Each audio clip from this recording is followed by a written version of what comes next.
In the previous videos, we've focused on many of the high-level details of web typography, so techniques that, for example, relate directly to legibility, readability, and visual layout. But there's a lot more we can do to enhance those finer details in our text and make things look truly professional. Typography expert John Boardley once expressed that typography is not so much about the choice, but about the quality of one's decisions. So we've chosen the right typefaces, adjusted the text for better readability and vertical rhythm.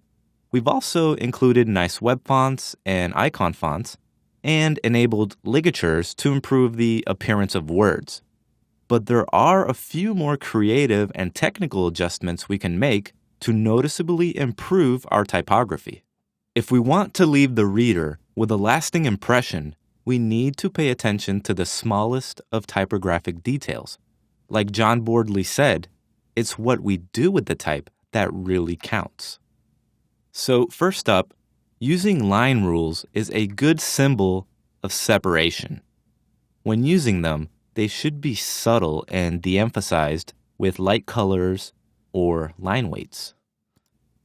We should use the same proximity principles used when grouping text into related chunks.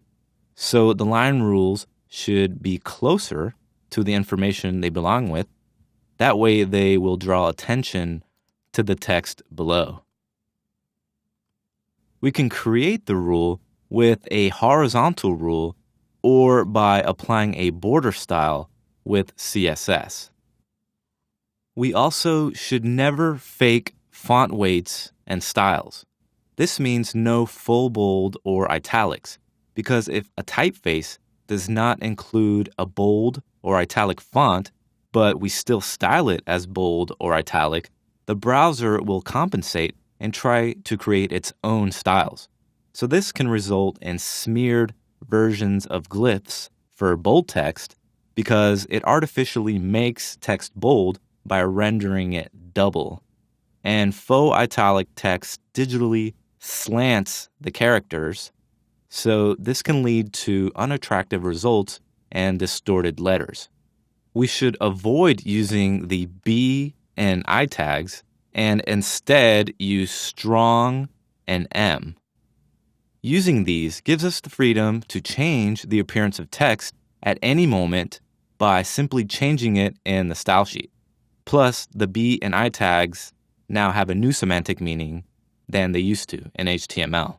And we also should not rely on the font weight property alone to control the weight of a font, because with certain fonts, we can control just how bold or condensed the font should be. For example, each weight is mapped to a numerical scale from 100 to 900.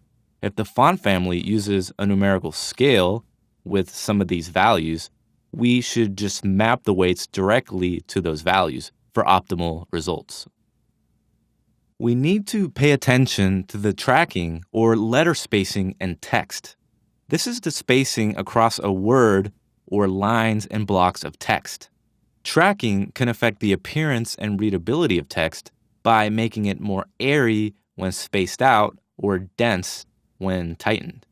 When tracking is increased in lowercase text, as we can see here, the word shapes seem to break up. But headings, on the other hand, may sometimes benefit from a little tighter tracking. And tracking shouldn't look forced, but rather it should look natural, like our heading and our body text here. We can adjust the tracking with the letter spacing property, like we used in the previous video to adjust the tracking in the heading 2s. Tracking can also help eliminate widows and orphans in our paragraphs. We need to pay attention to the short lines or words at the start or end of paragraphs that are separated from the rest of the paragraph. The single words that are left alone at the end of a paragraph are referred to as orphans, and the ones that fall at the beginning of the following column are called widows. Both orphans and widows interrupt reader flow and impair readability and create these awkward rags which can be distracting and unsightly. A rag is the uneven side of the text, usually the right side. Be sure to keep the rags balanced with no gaping holes like we see here. Now, there's really no easy way to prevent them, but we can sometimes avoid them by adjusting font sizes and line lengths. Just don't let the markup get out of hand by adding a bunch of BR tags everywhere. When type is poorly justified, it can also create large, unsightly gaps throughout a paragraph, like we see here. These are referred to as rivers, because the end result might look like several rivers of white space flowing throughout the text, like we see here.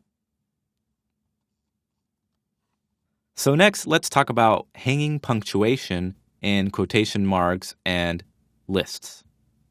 So hanging punctuation requires characters to be positioned outside the margin edge. This is commonly used for pull quotes and bulleted lists to create an even visual edge. Hanging quotes, for example, keeps the left alignment balanced, so it increases readability in the text. A quotation mark that is flush with the text, like we see here, can interrupt the left margin and disrupt the rhythm of the reader compared to one that is not. To keep quotation marks clear of the edges of surrounding text, we can give the text a negative text indent value in the style sheet. We also have the option to hang the list markers in list, which can help improve the flow of text because the margin edge is still well-defined and continuous compared to one that is indented, like we see here. Now, either one is acceptable. It's really up to us to just go with what feels right. The CSS Text Level 3 specification actually has an incomplete reference to an upcoming hanging punctuation property that we can look forward to using hopefully soon. For now, though, we can use negative text indent values or negative margins to achieve the desired effect. Text in list items should also be consistently aligned with itself and not with the list marker on the first line. So if a list item runs more than one line of text, the list marker needs to be away from the edges of the text. This makes it much cleaner and suitable for scanning text compared to one that is not. When the list markers are positioned inside, like we see here, they appear inside the content flow. Now this interrupts reading, and it's difficult to scan because our eyes usually look for straight lines. And when type is indented this way, it can destroy the flow of text. When the list markers are positioned outside, they appear outside the content flow and away from the edges of the text. The flow of the text is not disrupted by visual distractions. When using numbers, acronyms, or abbreviations, they shouldn't yell at the reader. Instead, they should be slightly smaller to blend in with the text. For example, the PM or AM abbreviation, or the day or year in a date. This could be done with the font variant property and a value of small caps. It's also important to understand proper quotation marks, dashes, and ellipses. HTML cannot render true quotation marks, N or M dashes, and other special characters. Instead, we'll need to insert these character codes using HTML character entities. A real quotation mark is a curly quote, not the double prime set of straight quotes we sometimes see. And open and closed quotes should not be the same. The correct symbol for these is actually the ampersand LDQUO semicolon, and for the closing quotes, the ampersand RDQUO semicolon. If you need to interrupt text with an N or M dash, we should not just use a hyphen. We'll need to use the correct HTML entities instead. For example, N dashes are used to indicate a range, like 1 through 10. So for this, we'll need to use the ampersand N dash entity, and an M dash indicates a break in thought. So for that, we'll need to use the ampersand M dash entity. And we shouldn't just use a series of 3 dots in place of a proper ellipses. So for that, we can use the ampersand H ellip, and this will properly create a glyph that looks like 3 dots. The same goes for ampersand. We can just use the amp entity. For a list of entities of common characters, take a look at the one on impressivewebs.com. And for a complete list of all characters, check out the one on dev.w3.org. Finally, we can add a decorative effect or emphasis to the first letter or line of text with a drop cap. These are the large initial letters commonly used to style text at the beginning of an article. They should be used sparingly and only at the beginning of text. Ampersands can also play an important role in the look and feel of our text.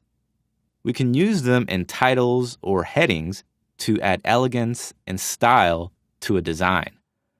But they should be used sparingly, otherwise they will lose their effect. Be sure to explore the complete character set of each typeface in order to take advantage of all the typographic possibilities. Now that we're savvy typesetters, we can begin to critically analyze how typography is used across the web. So when we come across a site with great typography, let's take a moment to consider why it works by asking ourselves, how is proximity, alignment, and rhythm being applied? What typefaces, colors, and font features are being used to convey the overall mood? It's important to consider each of these details in our projects. It's the only way we'll get better, and above all, our readers will be happy.